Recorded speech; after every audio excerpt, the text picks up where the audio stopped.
(2013년 11월) 한 육군의 포병대대에서 이제 내일이면 전역을 하루 앞둔 한 병장에게 전투장비 지휘검열에 대비해서 총기 손질을 하라는 상관의 명령이 떨어졌습니다. 내일이면 제대인데 하루 앞둔 나에게 총기를 손질하라고 하는 이 상관의 명령에 기분이 몹시 언짢아진 이 병장은 한 15분 정도면 총기를 손질할 수 있지만 순간적으로 언짢은 마음을 다르게 표현하고 싶어서 K2 소총을 분해한 후에 총열을 세탁기에 넣고 세탁기와 함께 돌려서 빨아버렸습니다. 그리고 이 사실이 들통나서 결국 군으로부터 이 사건을 넘겨받은 검찰은 이 청년을 항명죄 혐의로 불구속 기소했습니다. 순간적인 자기의 직책을 망각하는 그 15분을 참지 못해서 평생을 따라다니는 정과자라고 하는 그런 닉네임을 이 청년이 갖게 됐습니다. 우리가 인생을 살면서 무엇답게 행동한다는 것은 굉장히 중요합니다. 군인이 군인답지 않을 때 문제가 됩니다. 학생이 학생답지 않을 때 문제가 생기죠. 정치인이 정치인답지 않고 목사나 성도가 목사와 성도답지 않을 때 문제가 생깁니다.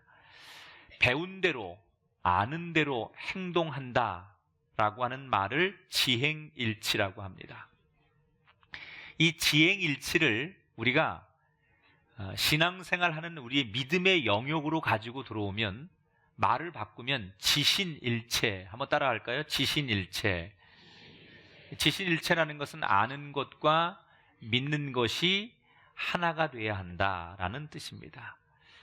지금 이스라엘 백성들은 전쟁을 통해서 자신들의 자존심이요 상징이라고 여겼던 언약궤를 블레셋에게 빼앗기게 되지요.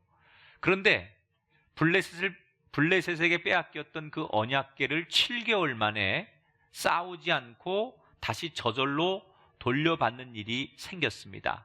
그것은 블레셋 사람들이 7개월 동안 이 언약궤를 가지고 있다가 더 이상 이걸 감당할 수가 없을 것 같아서 스스로 언약궤를 이스라엘에게 돌려보내기로 마음을 먹습니다.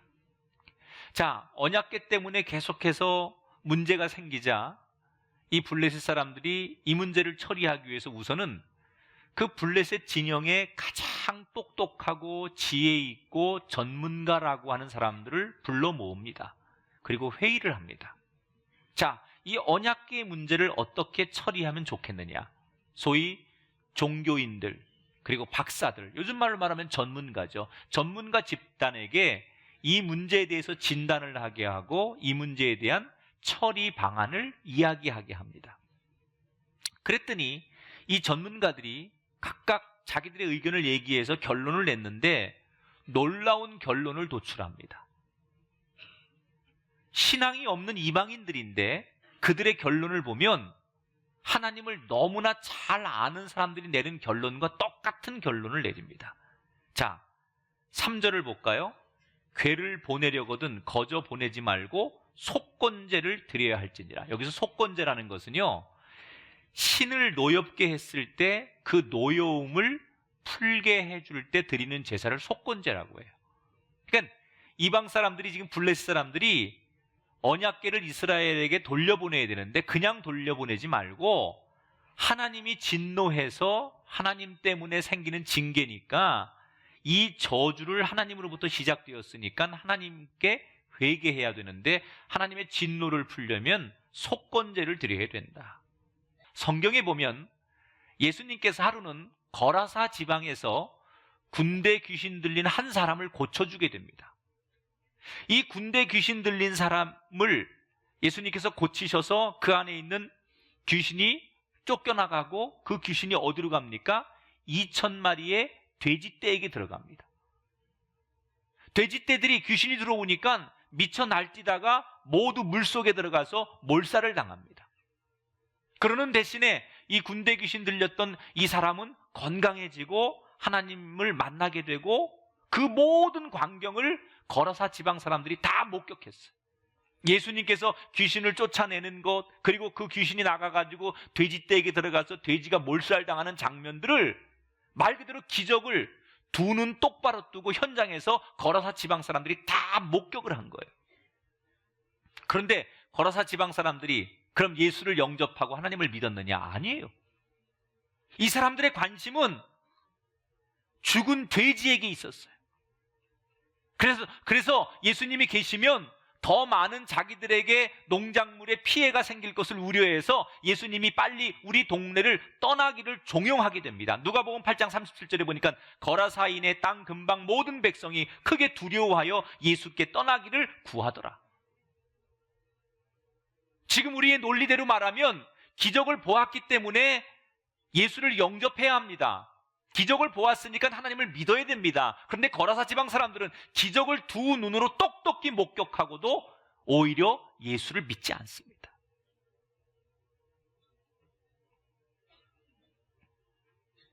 심지어 성경에 보면 사탄도 예수님이 하나님의 아들인 것을 압니다. 사탄이 성경을 인용하기도 하고 하나님이 천지를 지으셨음을 고백합니다. 그런데 사탄은 믿음을 갖지 않습니다. 많은 현대인들이요, 하나님이 어떤 분인지 압니다. 하나님의 말씀이 구원이 필요하다는 것을 압니다. 그렇다고 해서 모두가 현대인들이 다 믿음으로 하나님 앞에 나오는 게 아니에요. 오늘 이 땅의 모든 그리스도인들에게 가장 심각한 문제는 지신일체하지 않는다는 거예요. 많은 그리스도인이 성경 지식이 있습니다. 성경이 하나님 말씀이라는 걸 알고 하나님이 얼마나 사랑이 많고 용서해 주는 분인지 다 알고 있습니다.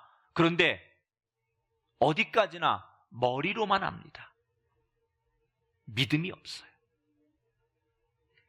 그래서 바울이 에베소 교회에 편지하면서 에베소 교인들에게 제일 강조한 내용 가운데 하나가 뭐예요?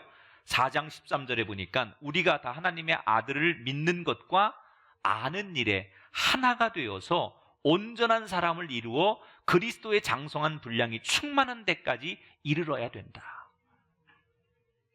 여러분, 성경을 아는 데 머무는 것은 블레셋 사람도 합니다. 성경을 아는 데 머무는 건 사탄도 합니다.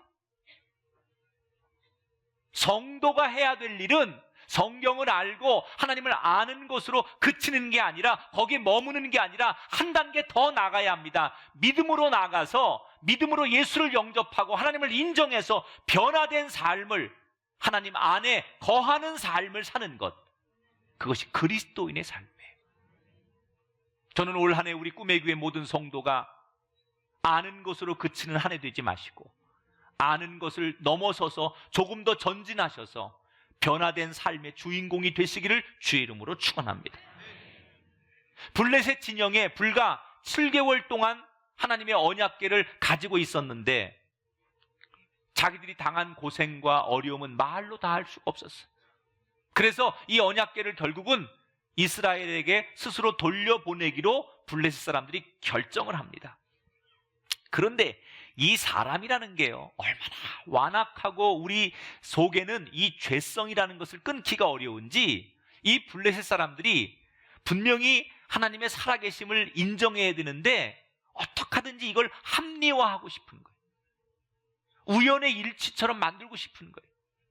하나님을 인정해야 되겠는데 끝까지 하나님을 인정하는 대신에 자기들의 그 합리성, 이런 것들을 강조하고 싶어서 언약궤를 보내긴 보내지만 의도적으로 하나님을 시험해 보기로 합니다.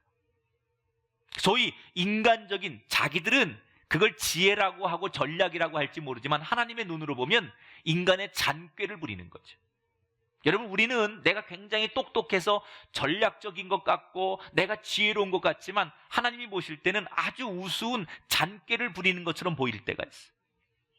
이 블레셋 사람들이 나름대로 자기들이 하나님을 시험하고 자기들이 망신을 안 당하기 위해서 합리적인 생각을 내놓게 되지요. 언약궤를 보내는데 어떻게 보내느냐? 우선 언약궤를 싣고 갈 새 수레를 하나 만듭니다. 근데 이게 한 번도 쓰지 않은 수레예요.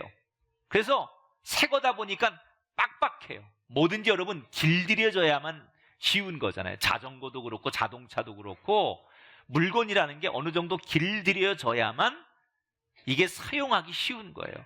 수레를 새 거를 갖다가 딱 놓으니까 이게 길들여지지 않아서 아주 빡빡해요. 이 바퀴도 잘 안 돌아가고 뭐 이렇게 뭐 조작이 잘 안 되는 새 수레를 하나 갖다 놓고 그걸 2마리의 소가 끌도록 수레에다가 2마리의 소를 묶었어요. 자, 1마리 소면 될 텐데, 수레를 1마리가 끌고 가면 될 텐데 왜 2마리의 소를 묶었을까? 거기엔 의도가 있는 거예요. 2마리의 수레가 서로 가다가 한 놈은 오른쪽으로 가고 한 놈은 왼쪽으로 가고 이 소가 각각 자기 길을 가려고 하다 보면 쉽게 끌고 가지 못하겠죠. 적어도 이 언약궤를 보내긴 보내는데 2마리를 묶어놨다는 것은 쉽게 끌고 가게 하려는 게 아니라는 거예요.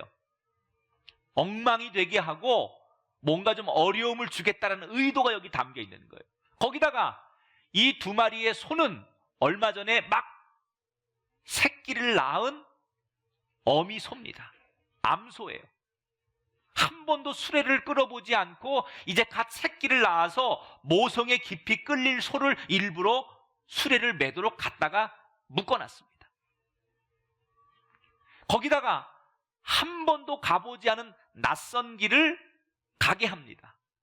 자, 그러면 10중 8구 이런 상황이 생기면 어떤 일이 벌어질 것 같습니까? 이 2마리의 암소는 가다가 새끼들의 울음소리를 듣고 자기가 익숙한 길로 다시 되돌아올 가능성이 높습니다. 블레셋 사람들은 그렇게 모든 작전을 짜놓고서 언약궤를 거기다 실어놓고서 이 마차가 이스라엘 쪽으로 가면 그건 하나님이 살아계신 거라고 얘기하면 되는 거고, 만약에 이 소가 가다가 다시 우리 진영으로 되돌아오면 거봐라, 하나님은 없는 거다. 그러면 우리 진영에 생긴 여러 가지 불행한 일들은 우연히 생긴 거다. 이렇게 합리화하면 된다라고 생각을 하고 일부러 의도적으로 어렵게 소가 이 수레를 끌도록 만들어 놓았어요. 9절을 볼게요. 보고 있다가 만일 괴가 그 본지역 길로 올라가서 벳세메스로 가면 이 큰 재앙은 그가 우리에게 내린 것이요. 그는 하나님이죠. 하나님이 우리에게 내린 것이요. 만약에 그렇지 않고 이 소가 벳세메스 쪽으로 가지 않고 우리 쪽으로 다시 돌아오거나 엉뚱한 데로 가면 우리를 친 것이 그의 손이 아니요. 뭐라고요? 우연히 당한 것인 줄 알리라 하니라. 그들은 이 언약궤를 통해서 그동안 많은 기적을 보았습니다. 그런데 그 언약궤를 돌려보내면서도 아직도 의심하고 자기들의 이익을 생각하는 거예요. 겉으로는 하나님을 존중하는 것 같지만 그 속에 저희는 아직도 하나님을 시험하고 있습니다. 여러분, 저는 우리가 믿음 생활하면서 조심할 것 중에 하나가 하나님을 절대로 시험하면 안 돼요. 하나님은 시험의 대상이 아니에요.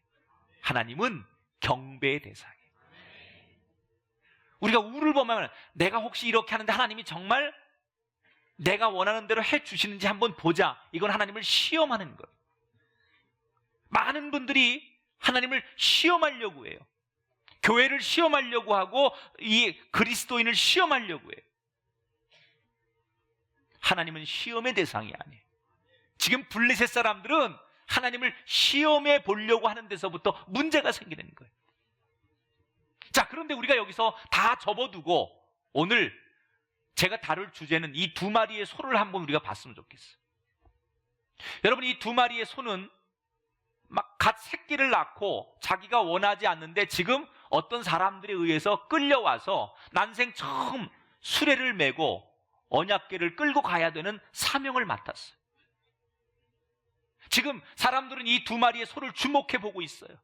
만약에 이 2마리의 소가 이스라엘 진영으로 간다면 하나님의 살아계심을 증명하는 것이고, 만약에 이 소들이 자기의 사명을 망각하고 되돌아오거나 각각의 어렵게 엉망진창을 만들어버리면 하나님이 살아계시지 않고 이 모든 일들이 우연히 일어난 일이라고 사람들에게 합리화를 시킬 수 있는, 이 중간에 서서 이 이야기를 만들어낼 수 있는 중요한 키를 이 두 마리의 소가 가지고 있었어요. 여러분, 저는 때때로 저와 여러분의 인생이 이 두 마리의 소라고 생각해요. 많은 사람들이 우리의 작은 삶에 따라서 하나님이 살아계신 하나님이 되기도 하고 죽은 신이 되기도 해요. 저와 여러분이 어떻게 말하고 어떻게 행동하느냐에 따라서 사람들은 우리의 말과 행동을 보면서 아, 정말 하나님이 살아계신 분이구나 라고 느낄 수도 있지만, 하나님은 없다라고 우리의 말과 행동을 통해 사람들이 생각할 수도 있다는 거예요. 말 못하는 이 두 마리의 소. 그런데 이 두 마리의 소는 웬일입니까?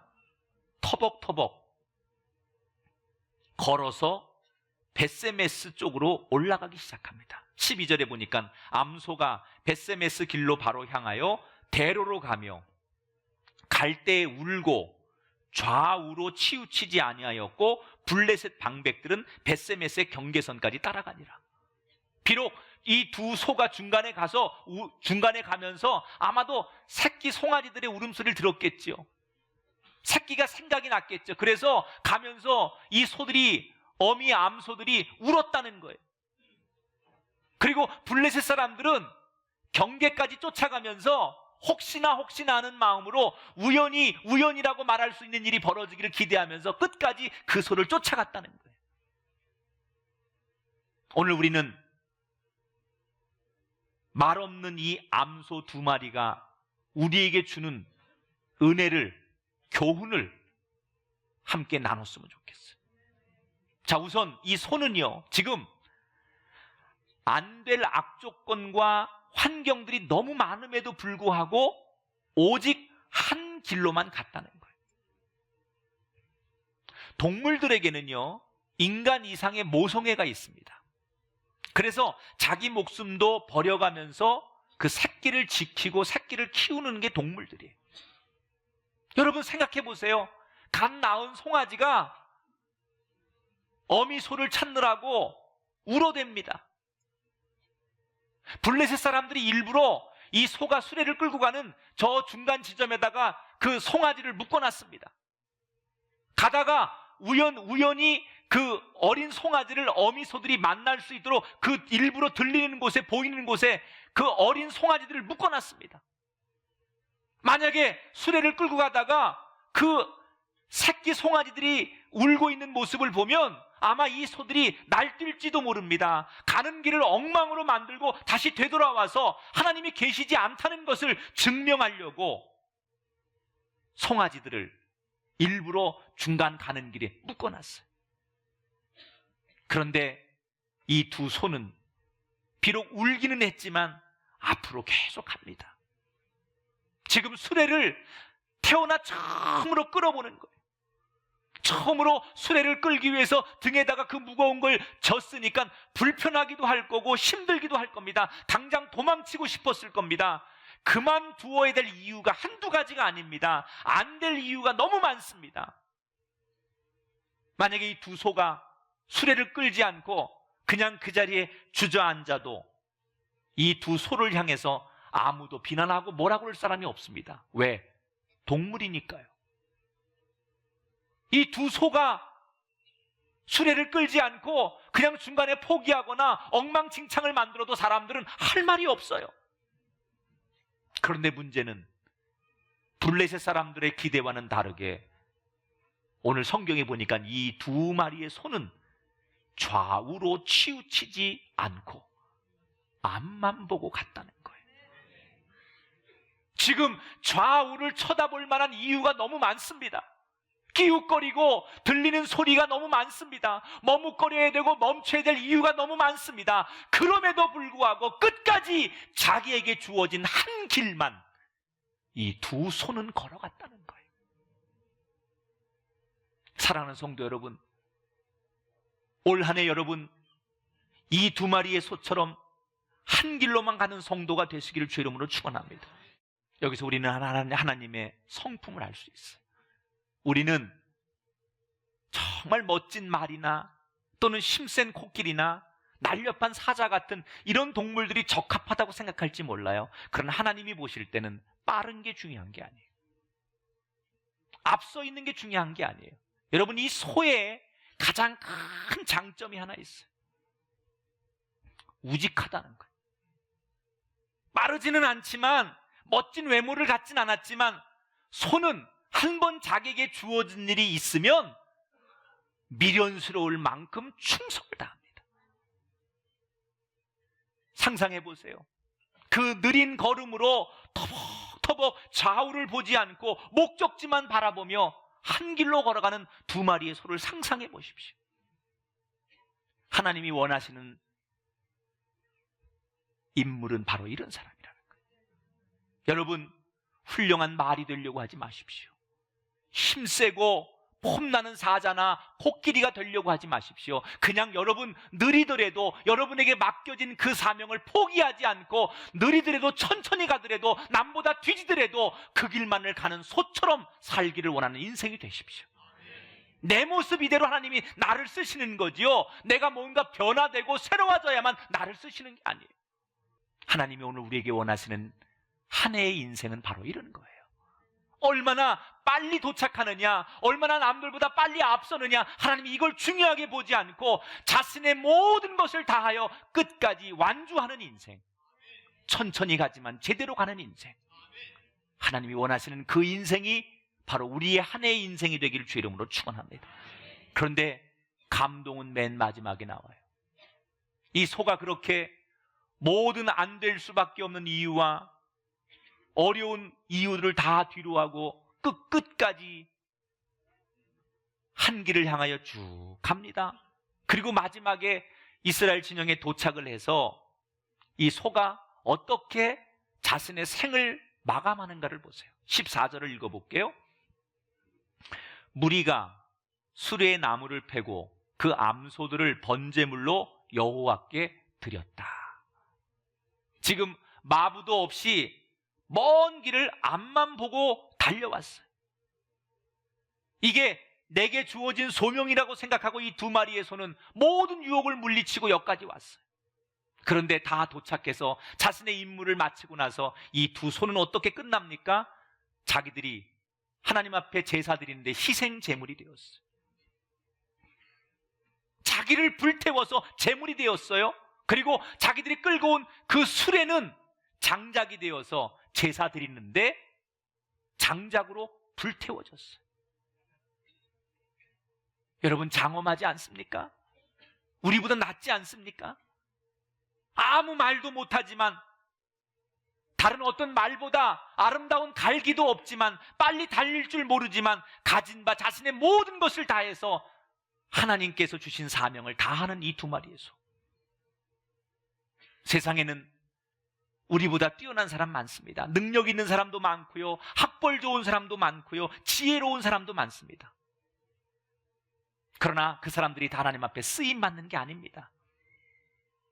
하나님 앞에 쓰임 받는 사람은 끝까지 자신의 길을 우직하게 걸으면서 자기를 희생하기로 결심한 사람, 바로 그 사람들이 하나님 앞에 쓰임 받는 줄 믿습니다.